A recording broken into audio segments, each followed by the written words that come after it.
The largest empire in Minecraft history, forged from pure military might and strategic-minded generals. Today we're looking at how the mighty Empire of Solj rose from obscurity to conquering much of the world of Abexilus on the Stoneworks Minecraft server. You can join this server, make your own empire, and go on campaign too. Just put in the IP play.stoneworks.gg and hop on to Abexilus.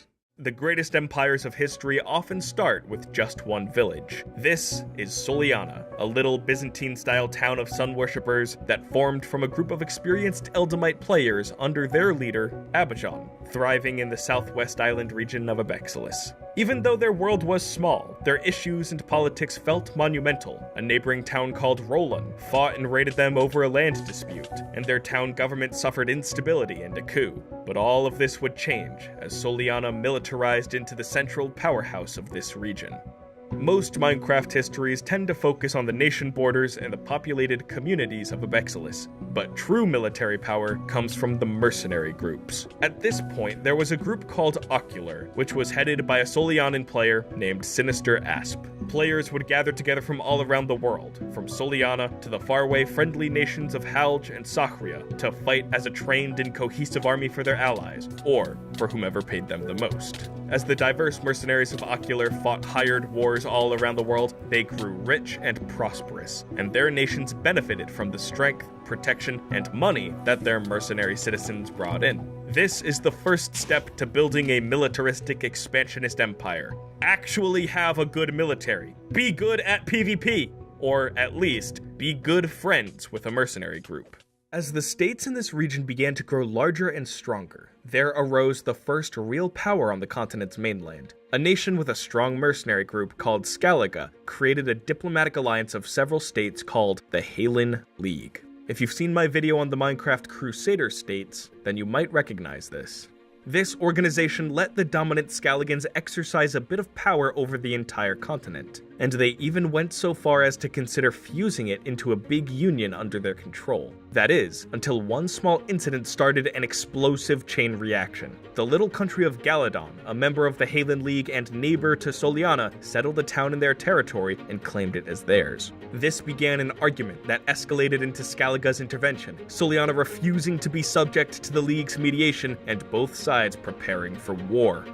Immediately, two rival neighbors that were aligned with either side started attacking each other, the cities of Metron and Evankite. Soliana sent troops to the city of Metron to defend against the Alamein and Skelligan invaders. But just as the battle was about to start, they saw that Skellige had infiltrated their ranks and cut the communications of all their Solianan and Metron fighters. The resulting battle became chaos, so the Skelligans overran the Solianans and pushed them back into the town of Metron. Soliana then turned to their former vassal called Steelwater, who had recently betrayed them and flipped to join the Halen League. The Solianans launched an invasion of their island, and the Skelligans poured materials and men from their Halen League to the defense of the city-state, but it wasn't enough. The Solianans defeated them and captured most of the island, holding out for the second battle, besieging the city. But the Skelligans launched an attack on the Solianans' vulnerable exclave of Wintertopia. The Solianans arrived at the village to find a new massive wall around it, so they climbed atop it and repelled the Skelligan invaders. At this point, having repelled the Halen League's direct advances, Soliana consolidated its nearby alliances into the Swords of Halen.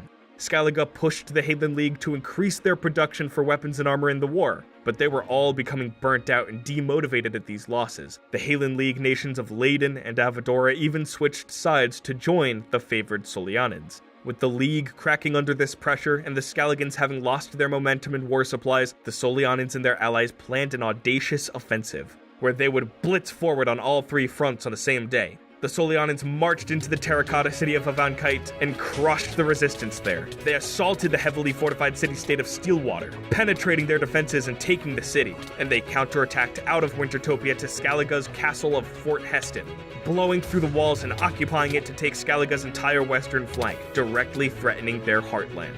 The Skelligans saw the writing on the wall, and they fled their nation, collapsing the Halen League behind them. So the war was won, and the continent was left open to the victorious Solianans and their ocular mercenaries. With the end of the war, Soliana marched in and conquered much of the snowy core Skelligan territory and the city-state of Steelwater. But these directly taken cities were not the real prize. The real prize was the fact that Soliana and its mercenaries had walked up to the biggest guy in the room and knocked him out while everyone else was watching. The balance of power on the continent shifted from Skellige to Soliana, proving to everyone around that they were in charge of this region, and that if you want to be left alone or be on the right side of a conflict with them, you need to cooperate with them. It was in this way that Soliana achieved its first major expansion, as the mayors and nations of the surrounding islands and peninsula flocked to join under them, and they imperially established themselves as the uncontested hegemon of this continent. This is the second big pillar of empire building. Don't focus on directly attacking and conquering territory. Focus on showing your neighbors that you are a mighty power so that they want to work with you and will think twice about messing with you. But as Soliana will soon learn, if anyone challenges you on that power, you better be able to back it up. One of the ocular mercenaries, the player Caustic from the faraway land of Halge, came up with the idea of uniting these nations around the mercenary group. That way, they could dominate the world as a single state. This was especially notable coming from the land of Halge, which had a roller coaster of history behind it. It grew as a prominent empire at the center of a continental treaty organization. It joined a powerful overseas empire with a bunch of leaders who immediately started conflicting. Its popular king, Michael 83, was killed by his deputy Silvix, which out of character means he was banned for breaking the rules. Halge's economy and power declined, and that ocular mercenary and Halgean citizen Caustic began a minor rebellion after an argument over a trident. Things were not looking good. In response to this trident rebellion, the Halgean leaders began to seriously consider Caustic's idea to really embrace their intimate relationship with the ocular mercenaries. In time, they would reach out to their Solianan peers in an effort to form a union. The two friendly regional powers from across the world agreed, as they could help stabilize and enrich each other, so they finally formed as the Empire of Solge.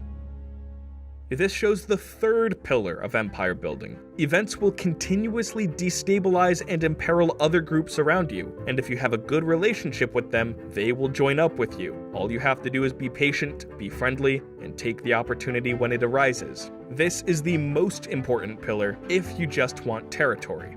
Now that the state of Solge was solidifying, the ocular mercenaries also merged with another dominant mercenary gang into Aragotha. The leaders, it's Dreezy, Hasafel, Silvix, Hatchet Doctor, Alex is the Best, and Sinister Asp would lead the mercenary backbone that Solge relied upon, supported by the business and political acumen of leaders like Abajon, Rapid Fire 323, and Lox is Lost. It is important to note here that the Solgian mercenaries Sinister Asp and Alex is the Best would flex their muscles to try and extort free towns and large cash payouts from their smaller innocent neighbors, and this behavior made everyone hate Solge for very little direct gain. This cut off many future diplomatic opportunities, but it also gave them a scary reputation that maybe kept others from messing with them. Despite this, forming a state-like entity around the Aragotha mercenaries turned out to be a smart move. Aragotha could still take contracts and fight wars all over the world, while Solge got to have the borders, the towns, and the businesses. So as one of the world's most monumental wars raged on the northern continent of Tiberia, as two coalitions fought over the questions of colonization and imperial hegemony, the Empire of Sakhria was left vanquished. Aragotha was hired around on both sides of the war, but the Sakhrian leader was friends with those in Solge. In their post-war vulnerability, the Sakhrians gave their empire over as vassals to Solge. This great expansion not coming from conquest, but from diplomacy with a vanquished empire. Solge had grown to the largest empire on the world of Abexilis, but the greatest threat would not come from abroad, but from within. I am Steve. One of Solge's heartland villages, called Akara, became unhappy with the Empire and rebelled, joining the nearby nation of Orion.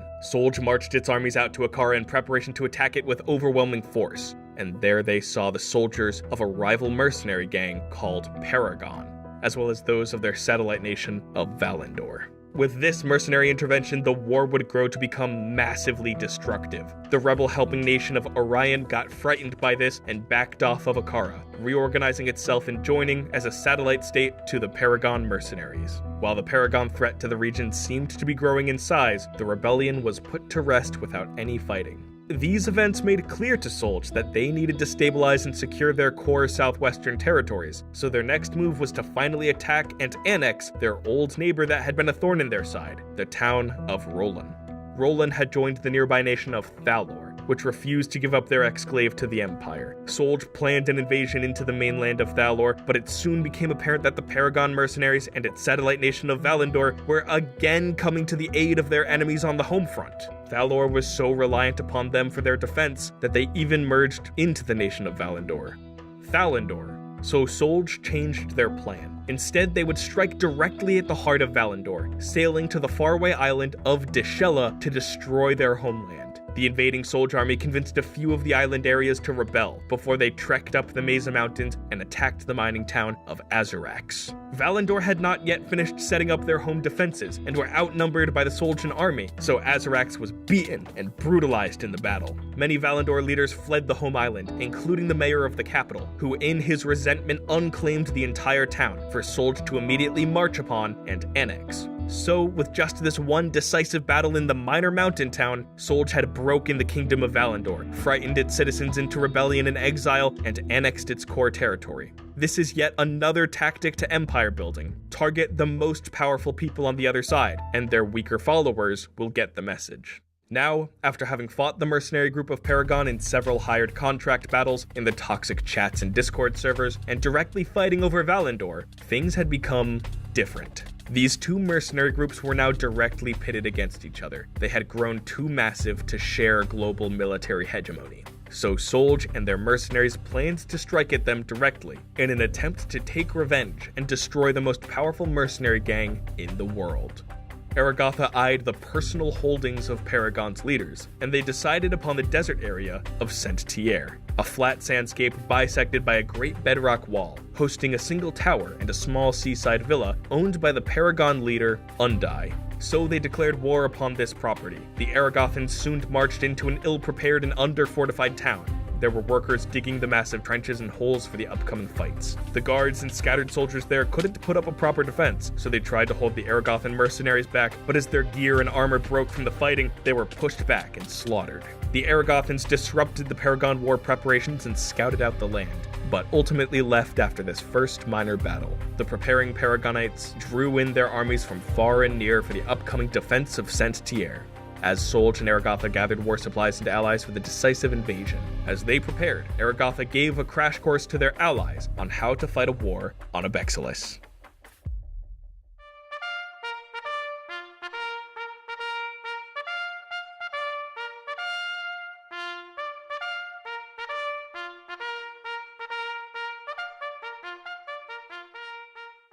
Alright men, today is our second battle with the mercenary empire of Paragon.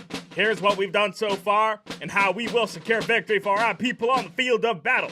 First, the server staff has worked with both our sides to mediate some aspects of this war, so it is fair and just that we all will fight with honor, and not be a bunch of rowdy war hobos.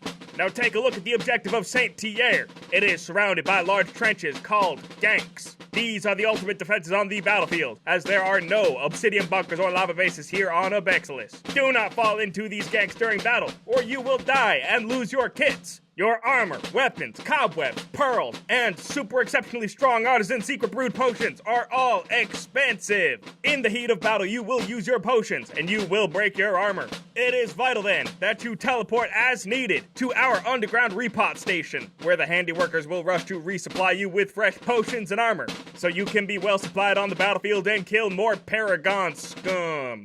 When the battle commences, you will fight in your assigned teams alongside allied soldiers and mercenaries. In these teams, you will gain points in two ways. You get a couple of points if you kill a guy. You get a lot of points if you put down this thing that looks like a beacon called a capture block and defend it for 2 minutes. All while Paragon tries to destroy these capture blocks to get points for themselves. This means that the good fighters will be out there killing Paragon scum, and the mediocre fighters will hang back and defend our capture blocks. You can build during the battle with redstone, hay bales, cobwebs, slabs. Do not put redstone blocks around the capture block you are defending, because some speedy mother chucker's gonna run up to you with TNT and blow all our progress sky high.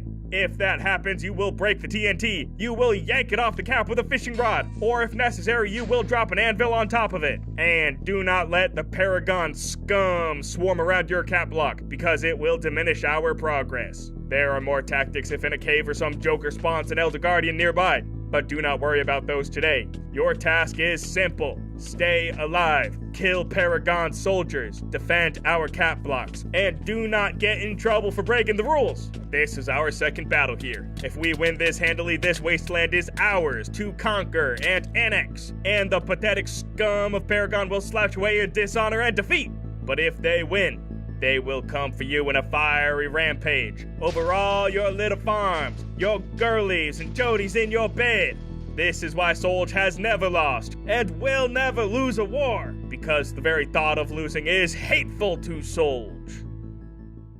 So the next day, the armies of Solj, Aragatha, and their allies marched upon the desert of Sentier. The first team split to the north by the deep gank trenches, fighting squads of Paragon militants, pushing them into the ganks, chasing them down, and killing them. They distracted a large portion of Paragon's army up here and knocked some of their best fighters out of the battle. To the south around the Great Bedrock Wall, the second team had descended into a great stone hole dug into the desert. They set up cap blocks and defended them with a squad of soldiers, until Paragon mercenaries jumped down and placed TNT on them. The soldiers hooked them and dragged them onto the ground, and the fighting went back and forth over the capture block here. The Paragonites bursted out in hit-and-run tactics, striking the defenders and laying TNT over the caps, but the Soljans cleared the explosives and held their ground, racking up points in the war slowly with each cap block defended. The war became more dire for Paragon as their warriors were killed and pushed into the ganks, and the Soljans fought off their hit-and-run strikes, so they launched a full-force counter-offensive into the Soljan town of Metron, sailing onto its docks and clashing with the defending team there. The Paragonites cut their way through them and were able to climb to the highest point of the town, onto the head of a great Viking statue, and placed a defended capture block there to gain their points back.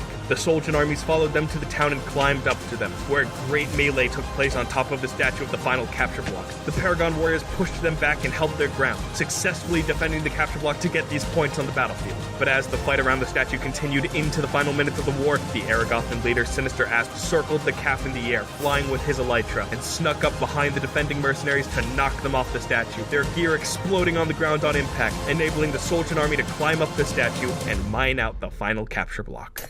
When it was all said and done, Solj and Aragatha had snatched an overwhelming victory from Paragon, conquering their leader's home base and sending them away to other lands. While planning a retaliatory campaign, the group's leaders were killed and the mercenary gang disbanded. There was now no one on the world of Abexilis that could challenge the supremacy of Solj or its Aragatha mercenaries, and thus, finally completing the ladder to conquest and glory, Solj had proven itself as the empire to reign eternal. Or will it? Because despite Solj's growth recently, there have been several ways that nearby nations have defied them and defended themselves. In a recent war, the small state of Quiche used deceitful tactics to drain their armories and avoid a direct battle. Other cultural nations have utilized a strong power on the server rewarded to creatives and artists, called roleplay tokens, that can be used to shield their towns and cities from wars, or even cancel a war that Solj desperately needed to happen. But there's one way that is written in the books of ancient prophecy that may spell the final end of Solj and a fiery downfall, that one day there will rise an unknown and ordinary player who fulfills the 8 trials of the prophecy and rallies the crowds of Abexilis behind them, that they will call this player Messiah, and the Messiah will rain fire down upon the militants of this violent empire, in the worldwide apocalypse deemed the Day of Kol Shaddai. Now that Solj has suddenly declared its most audacious and arrogant conquest yet, the time of the rising Messiah seems to be upon us. If you want to create your very own empire today, join at the IP play.stoneworks.gg. Just hop onto the world of Abexilis, join a town, and it all starts from there.